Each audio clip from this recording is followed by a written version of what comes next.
हर गठबंधन के कुछ उसूल होते हैं और उनका एक धर्म होता है। बात जब सियासत की हो तो उसका महत्व और बढ़ जाता है।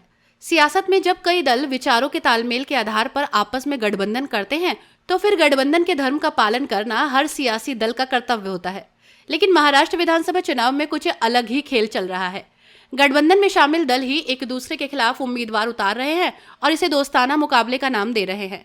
महाराष्ट्र विधानसभा चुनाव में दो गठबंधनों के बीच सीधा मुकाबला है। एक तरफ बीजेपी और शिंदे की शिवसेना की अगुवाई वाली महायुति है तो दूसरी तरफ कांग्रेस और उद्धव ठाकरे की शिवसेना वाली महाविकास अघाड़ी। महायुति में बीजेपी, शिवसेना, एनसीपी जैसी प्रमुख पार्टियां हैं, तो महाविकास अघाड़ी में कांग्रेस, शिवसेना, यूबीटी और शरद पवार की एनसीपी जैसे सियासी दल शामिल हैं। इस विधानसभा चुनाव में महायुति के अंदर शामिल दल भी कुछ सीटों पर दोस्ताना संघर्ष के नाम पर चुनावी मैदान में एक दूसरे के आमने सामने आ गए हैं। तो वहीं महाविकास अघाड़ी में भी यही दृश्य देखने को मिल रहा है। महाविकास अघाड़ी में शामिल सियासी दल 6 सीटों पर दोस्ताना मुकाबला कर रहे हैं। महायुति में 5 सीटों पर दोस्ताना मुकाबला है। महाराष्ट्र विधानसभा चुनाव के लिए नामांकन दाखिल करने की तारीख खत्म हो चुकी है, लेकिन महायुति और महाविकास अघाड़ी दोनों ही दलों में बगावती सुर साफ नजर आ रहे हैं। इसलिए दोनों ही गठबंधन के लिए आने वाले दिन चुनौतियों से भरे हो सकते हैं।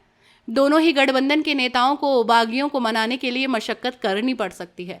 लेकिन सबसे दिलचस्प बात तो यह है कि गठबंधन के अंदर ही दोस्ताना मुकाबला हो रहा है। मानखुर्द, शिवाजी नगर, मोर्शी, सिंदखेड़ राजा, आष्टी, देवलाली विधानसभा सीट पर महायुति गठबंधन के उम्मीदवार आमने सामने आ गए। वहीं दोस्ताना संघर्ष तो कहीं बागी उम्मीदवारों के चुनाव मैदान में उतरने से दोनों ही गठबंधन की चुनौती बढ़ गई। महायुति की बात करें तो शिवाजी मानखुर्द विधानसभा सीट से सुरेश पाटिल शिवसेना उम्मीदवार के तौर पर चुनाव मैदान में है, तो वहीं नवाब मलिक को अजीत पवार की एनसीपी ने टिकट दे दिया है। मोर्शी विधानसभा सीट पर उमेश यवलकर को बीजेपी ने टिकट दिया, तो अजीत पवार की एनसीपी ने देवेंद्र भुयार को चुनाव मैदान में उतार दिया। बोरीवली से बीजेपी ने संजय उपाध्याय को टिकट दिया, तो बीजेपी के बागी उम्मीदवार गोपाल शेट्टी बागी उम्मीदवार के तौर पर ताल ठोकते नजर आए।